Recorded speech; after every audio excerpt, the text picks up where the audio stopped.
Bon dia, companyes i companys. Soc Jordi Cruz, portaveu de la Comissió de Medi Marí de la Federació Ecologista SOS Costa Brava. Estic a la zona de Cap de Planes, al Peny Cat Roig Castell, espai protegit Natura 2000. Fantàstic, mireu com està l'aigua, un mirall. La millor hora per fer snorkel, perquè pels que no ho saben, aquí sota hi ha espècies, hi ha peixos, hi ha biodiversitat i no només ha de ser un espai per venir aquí a parar el sol. Aquest espai tan ben parit, perquè ho sapigueu, a principis dels anys 80 hi havia gent del Club Vela de Calella i hi havia empresaris que volien destrossar tota aquesta zona i convertir-ho en un port nàutic de 1.100 amarres, acompanyat, evidentment, d'altres especuladors urbanístics que anaven a destruir tota aquesta muntanya per fer-hi hotels, apartaments de luxe i tota una zona de luxe, i a darrere hi hauria un vial ben ample perquè no triguin gaire en venir la gent que comunicaria Cat Roig amb Palamós. Doncs el port anava des de Cat Roig, la punta de Cat Roig, que veieu al fons, agafava la cala del Badell, que tant li agraden els barcos, doncs tot això seria un port amb 1.100 amarres. La benzinera a la cala del Crit, això sí, hi hauria restaurants perquè la gent pogués venir aquí a gaudir dels valors ben parits urbanístics d'aquesta zona. Doncs tot això anava destrossat, ja veieu. Un port de 1.100 amarres. I perquè veieu, aquí teniu el que es volia fer. Mireu quina barbaritat. Aquí teniu l'entrada, això seria Cap de Planes, seria això.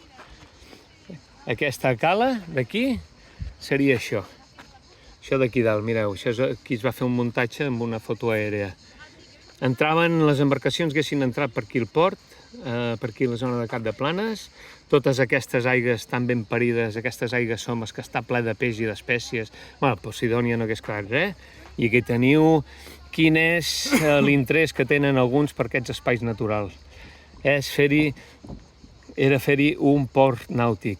Ara no és un port nàutic, però malauradament hi ha hores que sembla ben bé un port, perquè s'omple de barques que només venen a parar el sol, ni tan sols es fiquen a sota aigua per veure el que hi ha. Per què no poden? Perquè els hi tallarien el cap, perquè és un entrar i sortir d'embarcacions i no volen anar ni 30 o 40 metres enrere perquè la resta de gent pugui gaudir del fons marí.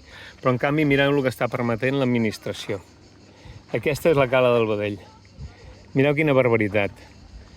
No és un port, però tampoc es pot practicar ni l'esnorkel ni gaudir dels valors que té el fons. Com a molt, parar el sol i banyar-se al costat de l'embarcació, perquè si t'allunyes entren i surten contínuament. Això és un disbarat. Això és el que l'administració ha de posar ordre i ha de controlar. Ja està bé, és una vergonya.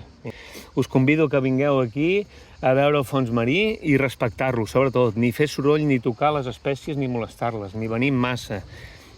Poquet a poquet. I no pengeu res a Instagram. Vale? Vinga, sort dels companys dels anys 80, ens hi hem de donar les gràcies que van aturar aquest gran disbarat. Si no, ja veieu, això ja no es podria gaudir, seria tot un continu d'urbanitzacions. Vale? Us convidem a lluitar amb nosaltres, a ser més actius i no tan passius ni conformistes. Si no, ja veieu com està tot. Aquestes onades de calor només seran al principi. Vinga, salut i ecologia.